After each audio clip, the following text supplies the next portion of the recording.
Your actions speak a whole lot louder than words this morning.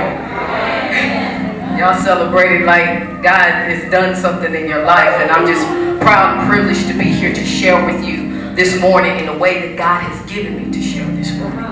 So I'm going to do a couple of poems today, and the first poem I want to do is about love. Because we go through so many things in our lives, but the one thing that we're still missing is love. That is true love. But it only comes in Christ. It's not going to come in your finances. It's not going to come in a man or a woman. True love only comes through Christ. So I would just like to share with you about my experience and to tell you about my first love. So this is a poem called My First Love. My first love was my true love. And he should have been my one love, but he wasn't. See, I was so full of the me that I was trying to be, the me who had friends and lots of them, the me that was always at parties and seldom alone. But in truth, this was the fantasy because I was invisible. I was looked over, passed around, and sometimes even through. Because the image of me is not what people wanted to see, not me.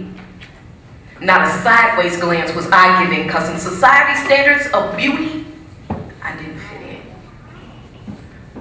Attention. Attention is what I gave to everyone except for you, because you were just a figment of my imagination, too good to be true, because there was no way someone so perfect like you could ever love someone so messed up like me. Could you?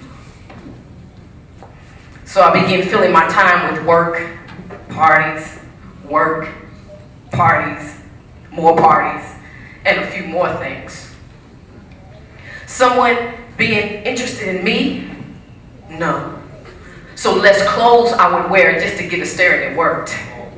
Finally getting attention from men, but not attention to me or the things that I wanted to achieve, because my dreams became his dreams, and heck, it's hard to find someone to dream with you, so after a while my dreams didn't matter anymore. I was empty.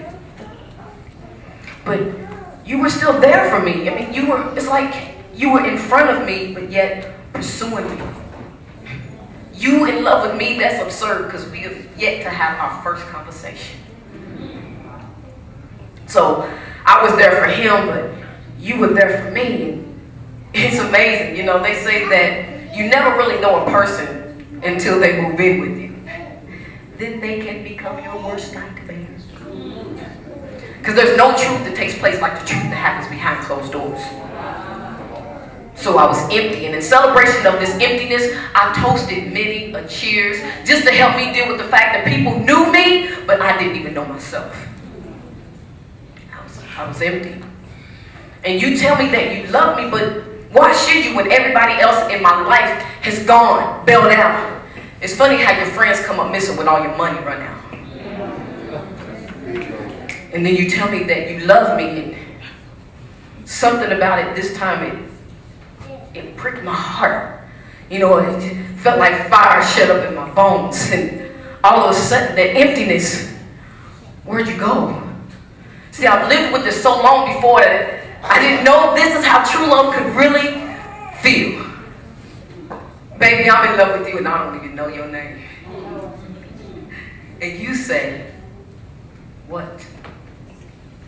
I'm like, what do you mean, what? What is your name? And you say, what do you need me to be? See, this is a loaded question for me. This much is true because it's the first of the rent and first of the month, and you know a sister's rent is due. And you say, Jehovah Jireh. So is Jehovah Jireh your name? And you say, what do you need me to be? Okay, so I'm thinking, of course, here you are just like any other man that I give my heart to, and now you want to play games and you're going to leave me too? And he says, Emmanuel. I'm like, okay, so is Emmanuel your first or your last name? Because right now I'm kind of confused. And you say, what do you need me to be? And I'll say, well, sometimes at night I get kind of lonely and I can use someone to be there for me. And you say, if romance is what you need, a Rose of Sharon is what I'll be. And I say, but Lord, and you said, I will be your Jehovah Shalom. I will be your Prince of Peace. And when you feel like things are shaking, you getting low, I'll be Jehovah Shuri. That means I'm your strength. I'm the thing that undergirds you. I will lift you back up on your feet. He said, I will be your Jehovah Mekadesh. I'm the God that sanctifies you. I'm Jehovah Tishkenu. Yes, I'm your righteousness too. I'm Jehovah Nisi. That means I'm your banner and that I reign supreme. And when you feel sick and you need a healing in your body, I'll be your Jehovah Rapha. Yes, I will heal thee. I will be your Jehovah Malik. Baby, that means I'm your king. Forget all those other shoulders, baby, because I'm the real thing. And when you need somebody in your corner, I will be a Jehovah Sheriff, which means I carry a sword. And if anybody tried to mess with you, boy, I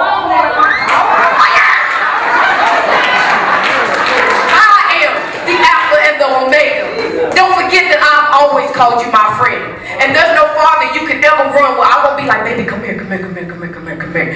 The devil's been trying to block me out for years, and I'm still here. And when it's late at night and you can't find the words to say, open up your arm and say, Abba, Father, Daddy, Daddy, Daddy, Daddy.